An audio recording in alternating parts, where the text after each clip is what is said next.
প্রিয় বন্ধুরা, সকলকে হ্যাপি নিউ ইয়ার।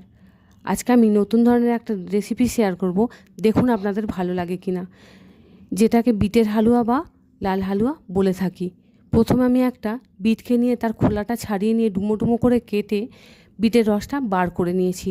তারপরে একটা ফ্রাইং প্যানে 1 চামচ ঘি গরম করে তাতে কয়েকটা ছোটো এলাচ লবঙ্গ ফোড়ন দিয়ে পরিমাণ মতো সুজি ও গুড় দিয়ে খানিকটা হালকা হাতে নাড়াচাড়া করে নেওয়ার পর ওই বিটের যে রসটা বার করে নিয়েছিলাম সেটা দিয়ে খানিকটা ফুটিয়ে নিয়েছি। ততক্ষণ ফুটিয়ে নিতে হবে যতক্ষণ না সুজিটা শুকনো মতো হয়ে আসে।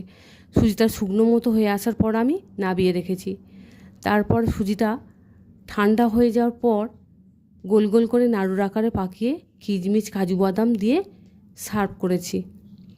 ধন্যবাদ। ভিডিওটা ভালো লাগলে পাশে থাকবেন।